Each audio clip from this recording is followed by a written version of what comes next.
One challenge facing America's 2 million farms: food waste. The basic data we have shows that about 40% of crops grown on farms never leave the farm. There is some perception that food insecurity is related to a lack of supply, and it's really not. It's about the logistics and the distribution of getting this perfectly beautiful, wonderful food to the people who really need it. A nonprofit in Acton is helping to bridge that gap.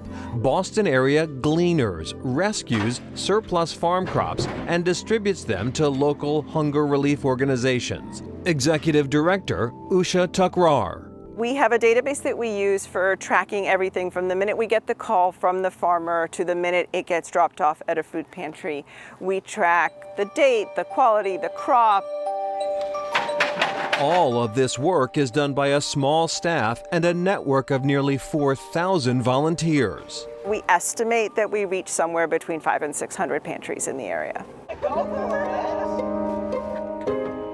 Emily Fenton spent 5 years farming organic vegetables before joining Boston area Gleaners. Now she teaches volunteers how to harvest or glean excess produce correctly. I'm passionate about farming and food, so it felt like a really good organization and a good cause and something that I enjoy doing every day.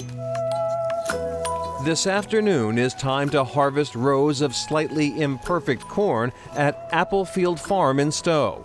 Co-owner Ray Mong is a longtime supporter of the Gleaners. I think every commercial farmer knows that there's a certain amount of crop that you just can't afford to harvest. It was too hot when this corn got pollinated, so it's got that dry tip.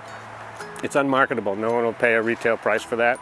I can't send my staff out to pick it to give it away, but the Gleaners can come in and take a huge amount of stuff. These folks are respectful of the farmer, conscientious, courteous, and they're professional. So it can be a benefit to us in many different ways. Most of all, the satisfaction of knowing that this food is going somewhere that's going to help someone who needs it.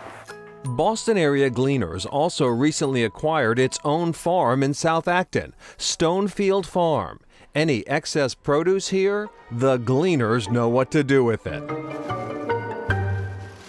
Some people rescue in groups, others go it alone. Al Pierce is a blogger known as the Trash Paddler. My premise was that I wanted to be a paddler that braked for trash. And if it's safe, pick it up. Now retired from a career in water and wastewater treatment, Pierce paddles regularly near his Acton home. He observes wildlife while cleaning up other people's trash. I think a lot of it is just careless, maybe putting it at a trash can that's already full or overflowing. Sometimes people will just leave it on the ground. Pierce often scours the Sudbury, Assabet, and Concord rivers for that telltale bob in the water. Since launching the Trash Paddler blog in 2007, Pierce has collected thousands of pieces of trash, as many as 40,000. He says he stopped counting in 2015. Concentrate mostly on plastic containers, plastic bags, nip bottles, and styrofoam. This was found today.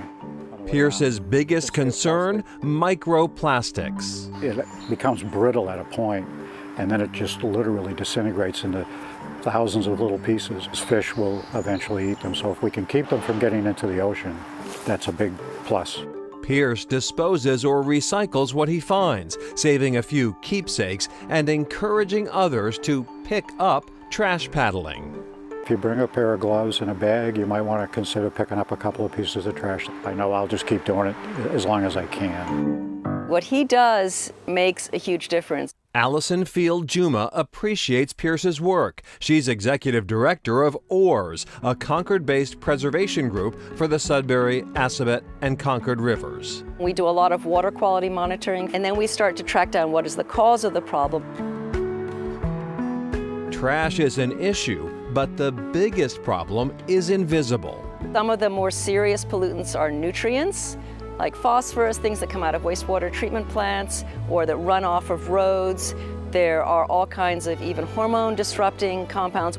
Clean water requires constant vigilance, says Field Juma. We have citizen scientists. It's all about having people involved. We want to be sure that there are people who care, and they will, and their kids will, and that's really what it's all about. So so pretty. And Al Pierce mostly finds those nip bottles, you know, the mini alcohol bottles out there. But the Massachusetts bottle deposit law does not cover those. There is legislation pending to change that. And back to Boston area gleaners, they say that a volunteer glean, if you're interested in helping them out, lasts about 2 to 3 hours. And since April, their food distribution program has donated tons and tons of food. That's great. Coming up, when the cat doesn't come back.